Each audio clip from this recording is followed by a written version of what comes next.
My name is Elena Morris. I am 46 years old. I have two daughters, Lily, who is 17, and Sophie, who is 15. I lost my husband last year in an accident. He is gone. His body is gone. His promises, his lies, and his other life. Those things were not so easy to put away. I'm not telling you this because I want pity. I'm telling you because the truth matters, and because the people who tried to bury it thought they could bury us with it. You should know one thing first. I was the breadwinner. I paid the bills. I cooked the meals. I answered the school calls at midnight. I am not the angel they painted me to be, and I am not the monster they tried to make me. I am the woman who woke up every morning and kept a household together while someone else built a secret life under the same roof. Do you know what it's like to find out your husband has been kissing someone in your living room? To read texts meant to be private and realize he was comfortable lying to you? To see photos on his phone and feel your chest hollow like something inside you is gone forever? I found out. My daughters found out. And when we reacted, when we tried to make sense of it, the people who should have protected us chose to protect him instead. They started small. Little comments. Marriage is complicated. Give him time. Pray. But when you are the one sitting on broken glass, prayer can feel like an excuse. When a man chooses another woman and you choose to leave, or try to leave, suddenly people line up to tell you where you failed, how you could have been a better wife, why you should have swallowed your dignity for the sake of appearances. My ex-mother-in-law, let's call her Margaret, was the loudest. Margaret loved the church. Margaret loved the picture of her son more than the truth. When he died, she didn't mourn him quietly. She mourned while building an argument. She mourned while rewriting the story to suit the shape of her grief. Everyone must hate Elena. Everyone must blame Elena. Who else would you blame when a family breaks? The wife, the daughters, the easy target. So when my daughters, my girls who had spent nights crying into their pillows while I sat up with them and tried to explain death and betrayal in the same breath, were cornered by a group of older women at a market, I felt something shift inside me. Sophie came home shaking. Lily's hands were white around her phone. 6 women, part of Margaret's circle, had surrounded a 15-year-old and told her she was unchristian for refusing to be close to grandparents who had sided with her father's lover. They called my daughters names in front of strangers. They told my Sophie she was responsible for her father's death because she had been the one to tell me. Imagine that, blaming teenagers for telling the truth. I arrived at the market angry enough to scream. I did not. I grabbed their coats, pulled them to the car, and I promised them then, I promised myself, that I would not let them be humiliated like that again. I'm a mother. I am not a monster. But I also learned then that silence lets cowards grow bolder. Silence becomes a shield for bad behavior, and I was tired of holding the shield.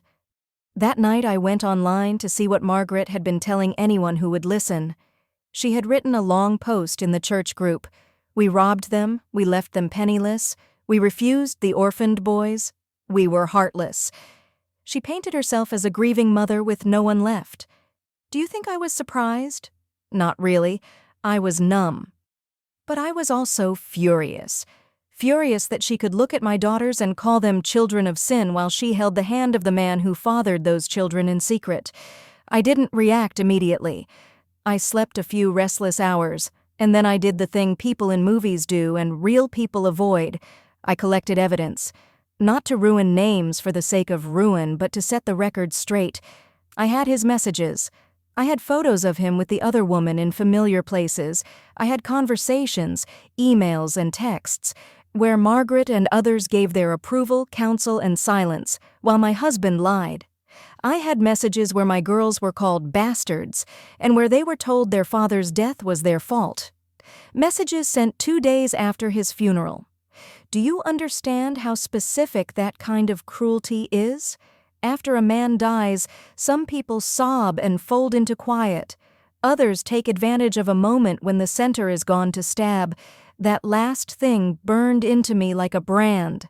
That was the moment I decided I would stop asking for decency and I would make them encounter honesty. I printed everything. At first it was purely practical. Printer hums, paper stacking, the dull satisfaction of physical evidence arriving in my hands. Then there was design.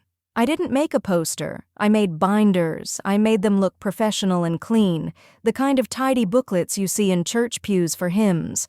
I put a bold photo on the first page. A clear, awful picture of my husband with his other woman in our home. Lips touching, no apologies in sight. Underneath I wrote a blunt title, The Truth They Kept. I put dates, I put screenshots. I highlighted the messages that called my daughter's names. I printed the emails where my ex-in-laws had comforted him and told him to keep quiet. I'm not proud of the time I spent doing it, but there is a special clarity that comes with preparation. When you gather facts, you sharpen the edges of a lie. A lie looks small when you hold evidence next to it. That day, my binders were heavy with truth.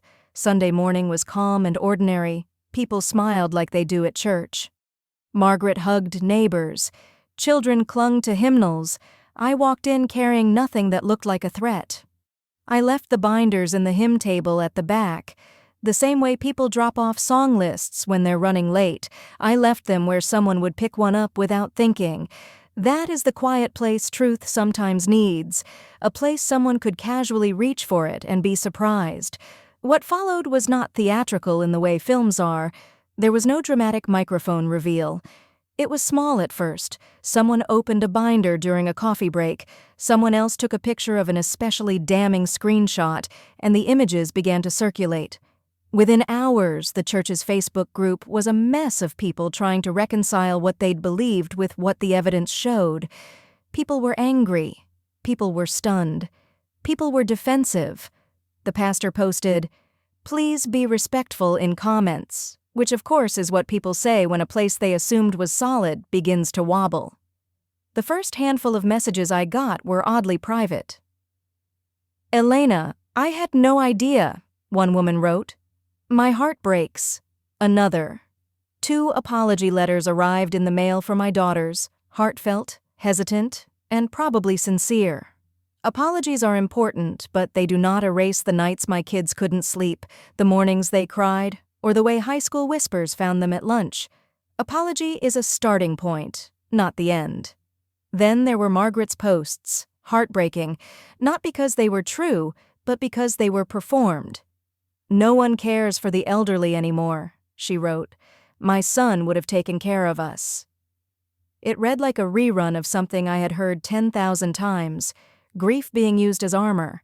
I read her post and I pictured my husband choosing to lie, choosing a life that included someone else, and I asked myself where her grief had been while he made those choices. Grief came late, and when it arrived, it brought excuses. People who had once offered me advice about humility and Christian duty began to call children of mine innocent or vile, depending on which side of a post they were reading. The pastor tried to steer the ship, but a ship is hard to steer when the hull is cracked from within. Here is the thing about secrets. They have a temperature. The ones that burn hottest are the ones built on purposeful lies. My husband's affair wasn't a one-off mistake. Conversations show it was ongoing. His parents didn't cry and confront him. They counseled him to be careful. They told him how to manage the appearances. There is a message I can never unsee where Margaret writes advice to him that is, at best, enabling and at worst, complicity. The people who stood in the front rows of church felt comfortable telling my daughters they were the ones who had failed to make a man faithful. They winked at one another and recommended prayer. After I left the binders, I did not linger. I went home and made tea. I watched my daughters move around the living room like they were holding on to the edges of a boat in choppy water. We sat, and I let them ask questions. I let them put their hands on my knee. I let them say the words they had carried. That night, after hugs and a lot of silence, Sophie asked me something that will always be with me. "Do you think they'll ever forgive us?" I told her what I think now. Some people will forgive when it's convenient. Some will pretend to forgive when the church allows it. Some will never forgive because they prefer a story that keeps them comfortable. Forgiveness is not our job to demand, but honesty. Honesty is ours to claim. In the weeks that followed, there were small punishments and larger consequences. Margaret and her husband left the church. They posted their parting words on Facebook, how the world had become cruel, how they had been abandoned. People called them hypocrites. People called them brave. People called them unfortunate. The pastor held meetings about healing and unity. And my daughters? They received letters of apology and offers of support. One woman cried in front of Lily and said she was ashamed. This is the funny, painful part. People want to be right more than they want to be kind, but once their rightness is in jeopardy, they often choose kindness as a bandage. You might think I wanted revenge. Let me clear that up for you. I wanted one thing, for the adults who had used religion as a shield to be unable to use it anymore. I wanted my daughters to stop being targets in a morality play that they never wrote. Revenge sounds like a dramatic word, something involving spectacle and cruelty. My act was quieter. It was exposure. It was turning loud words into documents and letting people choose between their stories and the evidence. That's not theatrical. That's decisive. People outside of the church took notice too.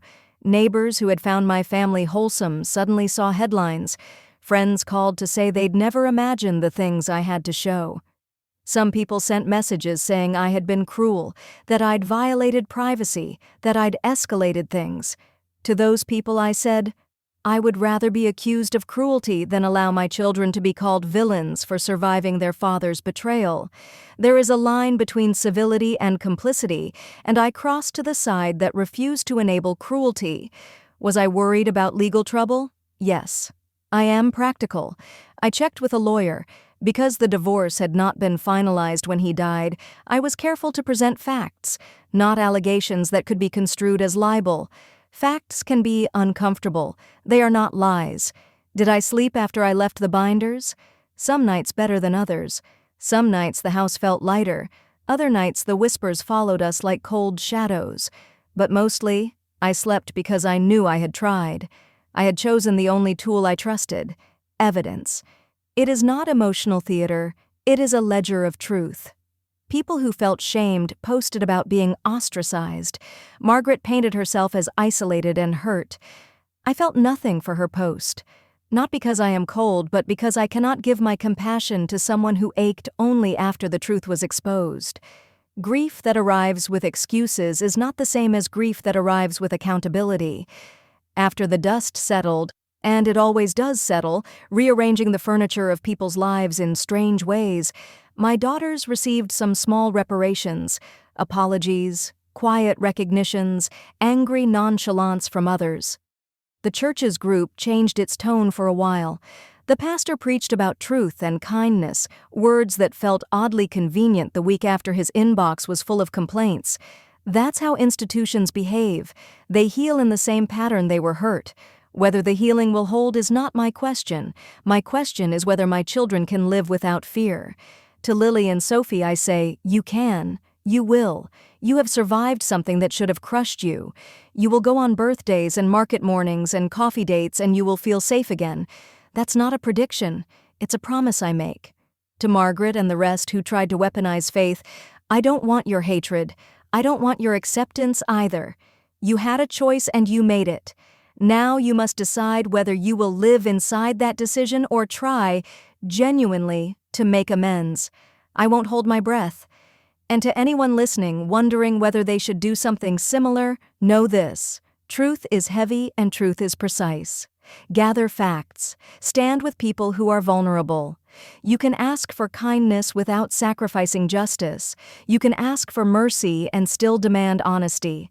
Sometimes the most effective revenge is showing people exactly what they hid and letting them live with it. I handed the church their mirror. They looked in it and squinted. Some of them saw themselves. Many of them turned away. Tonight I will go to bed and my daughters will be asleep. One will snore softly and the other will have a book over her face. I will watch them breathe until I understand that breathing itself is a small miracle. I will not celebrate the ruin of others. I will celebrate quietly the security of my children's laughter at breakfast, the way Sophie asked for cupcakes again the morning after the binders were spread across church tables, like nothing had happened. She wanted cupcakes. I bought cupcakes. We laughed. If you want the punchline, people talk, thunder rolls, institutions murmur, and life moves forward. The real work, the living, the healing, the rebuilding. That's the long part. That's where we spend the rest of our days. So that is my story. I am Elena Morris.